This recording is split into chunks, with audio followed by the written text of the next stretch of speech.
This weather is straight up disrespectful. Like, it is freezing. It's barely 40 degrees and it's May 2nd. I should have sunny skies and warm weather. But I'm really confused as to how there's this many chickens out. We've kept the coop closed for the last couple days because I bought a new net and I was waiting on it to arrive because the old net had too many holes. Now I know how. The door got unlatched. I know. I just heard it. I know. I'm not gonna let the rest of the gang out until I get the net up, but I think these will be easy to contain because I've got a whole bucket of kitchen scraps.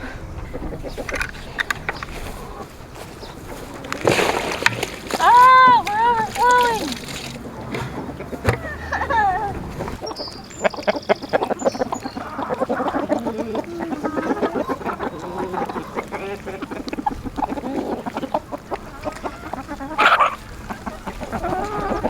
So as you can see in that little clip, I feed my chickens everything. You'll find lists online from like crazy chicken people that will tell you that they're not supposed to have like citrus peels, potato peels, onion family things, but you know what?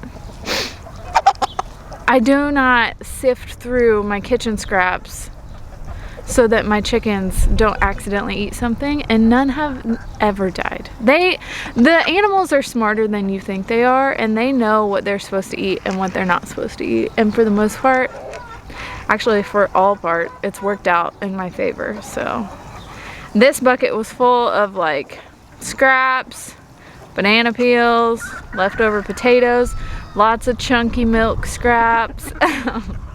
Like if I'm overrun with milk, I always skim the cream because that's gold, but we don't always use all of the skim milk after that, so I usually give that to the birds or the pigs or whatever we have at the time, but they're happy. So our old net we got from Rural King, and it was a shorter net and probably not the best quality, but it may do for the 2 years that we've been using it. But I upgraded to this net from Premier One. This is the 48-inch tall. Just the regular, not the shocker knot. It's just the regular chicken fence, poultry fence, 164 feet.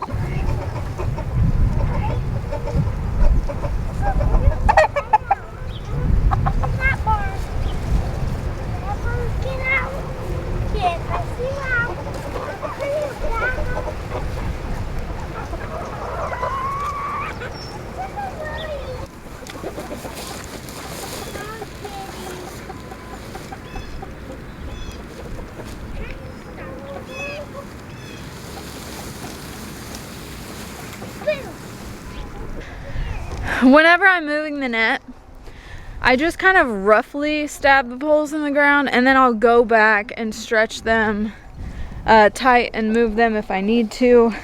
I find that that's the easiest way. I think I'm gonna have a lot better luck with this net. First of all, it comes up to like above my elbow. Like, this is so tall.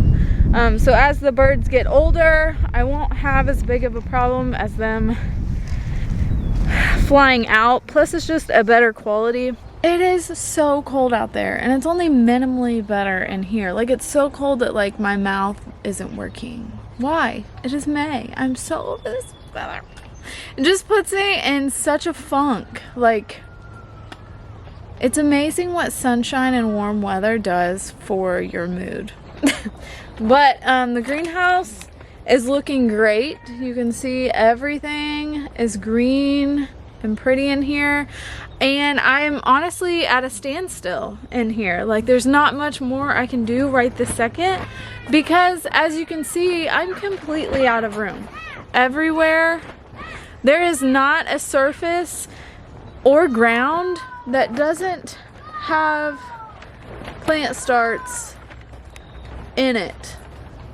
And it's so cold out that it keeps fogging up my lens. There's some stuff in here that needs to be hardened off, but I'm kind of waiting until probably tomorrow to do that because tonight should be the last cold night, I think. Fingers crossed.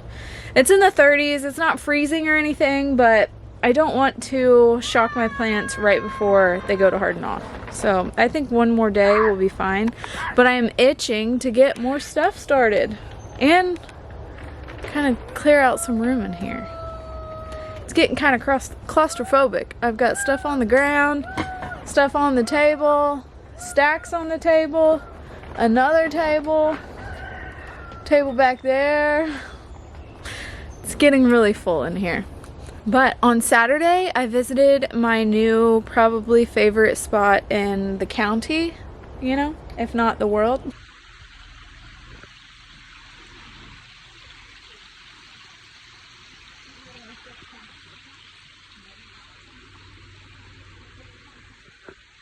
It is a greenhouse. It is an Amish greenhouse, but the owner is really nice. And I ended up picking up a couple mint plants because I haven't been able to find the seeds for these really anywhere. I looked this winter, but this one is apple mint. It doesn't really smell like apples. It just smells like kind of like a sweet mint. But this one steals the show. It's chocolate mint. I could huff this. Like, I've heard people talk about it online and stuff, but I didn't think that I would like it. I love it. It's like chocolate menthol, kind of. Like, it's very minty, chocolatey. Like, I'm just picturing this summer some homemade ice cream with chocolate mint in it. It's gonna be so good. But as you can tell, on all the mints that I bought, I have already topped them. So mint is a plant that will branch kind of like basil does out the side. So you can see here it had been pinched and there's a new guy coming off right there. So in the armpits of all of these will produce new stems and new leaves. So it's good to pinch back your mint plants, but also I pinched it because I only bought 4 plants, and inside I put all the tops in a jar of water because mint is really easy to propagate that way from cuttings, and so I just want to make more for the price of one, you know what I mean? So I just want to kind of show you my very simple I spilled it, it went down my sleeve. My very simple mint. Now I'm all wet. Anyway, I wanted to show you my super simple mint propagation so you can see that I've got both sets. This is the apple mint. Get off my face. There you go. Apple mint. It's a kind of mint. And then I've got my chocolate mint over here. And in just a few weeks, nope, just kidding. I literally just did this on Saturday. And look, oh, get my face out. You see the roots coming off that thing? So basically, your plant isn't really gonna grow roots from the bottom of the stem. It's gonna grow roots from these little nodes. Come on and focus. It's gonna grow roots from the little nodes. Focus. Like where the leaves would have been. I always pull off the lower leaves, and it's honestly even doing it right here. So I'm gonna let the roots get more developed. That is so fun. I love creating new plants. But I will let the roots get a little bit longer in this jar, and then once they're like an inch or 2 long, I will just stick it in some soil and make sure that it stays watered, and you have 2 new, or however many you want, new plants. So that's fun. It's so much fun. It's so rewarding. I also need to come through and pinch all my dahlias. And the fun thing about dahlias is that you can also root the cuttings of those. So if I only had a few cuttings of some of the ones that I want to create more dahlias from, I can just pinch the tops out and create whole new plants. That was kind of the plan this year because I had probably 20 varieties if I had to guess from last year, but not a lot of each kind. So I really made the effort this year. I mean, there's hundreds of dahlia cuttings in here to propagate my stock. Two of my very favorites are Peaches and Cream and Rock Run Ashley, and I've like quadrupled, if not more, my stock, way more actually than my stock of that. Like both of those, I'm probably in the like 30 cuttings range or more, probably more at this point. But that's an easy way to get more plants for the same amount of money. So the reasons why you would want to pinch your dahlia plant, same thing with zinnias and things that like to grow tall and lanky, is you're gonna get more stems per plant if you pinch out the top growth, because that will tell the dahlia that it needs to send out more side shoots, and it will grow bushier and send up more stems overall. And also the plant, if you don't pinch it, will just keep growing taller and taller, and it won't be able to fight the elements outside like the wind and storms and things like that, rain, hard rains that come. Your plant will be stronger if it's shorter and bushier than if you let it grow really tall. Also, another thing about pinching your dahlias, especially if you're growing them for cut flowers, is if you don't pinch it, you will end up with like a mammoth size stalk on that first dahlia, and it's gonna be really hard to fit in your arrangements, especially if it's like market bouquets and something simple like that. You want a workable stem, not a giant mammoth stem. And how you want to pinch your dahlia is, I'm gonna count 3 sets of true leaves. So here's 1, 2, and 3, and then I would pinch out the top growth right here where it connects right there. And then you could take this pinching and you would peel off these lower leaves and stick this top part in some moist soil, and it will root, and you can create a whole nother plant.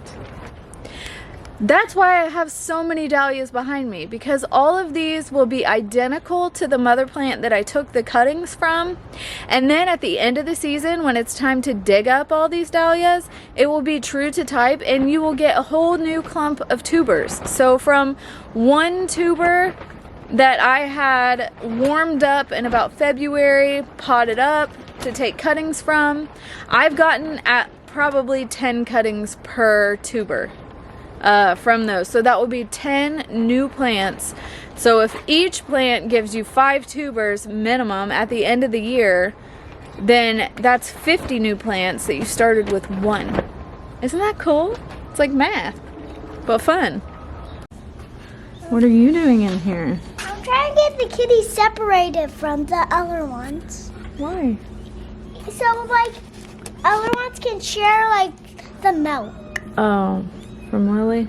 Yeah, because all of them keep getting all of the teats. It's dark, then it's... The kittens are like getting their sea legs. They're all wobbling around in there. It's so cute. This one cries all the time if she's not with her mom. Stand up. Look. A lot like Hunter when he was a baby, huh? Yeah, they're kind of wobbling around on their feet. Yeah, also they can all walk. Oh my goodness. Oh. I'm sorry. Is it cold out here? I was trying to show the camera. Alright. You can go back to your mom.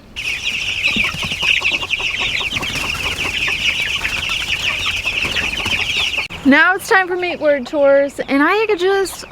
It shocks me every time how fast these grow, how much they eat, how much they drink, how much they poop. These are nearing 2 weeks old. and they're like quadruple the size of like a layer hen in 2 weeks. These things grow freakishly fast, but isn't that why we grow them? So that we can have meat faster. We are pretty much out of chicken that we grew last year, so I'm really itching for some fresh new birds. These will process here at the farm and put in the freezer for us and sell the extra that we need to sell to friends and family. But this really is the best chicken that you can ever eat. It trumps any store-bought chicken. Even if you're going to a meat locker, this is better. Whether it's better because it is better, which it is, or whether it's better because you put in the hard work every single day, that might have something to do with it, but it's worth it.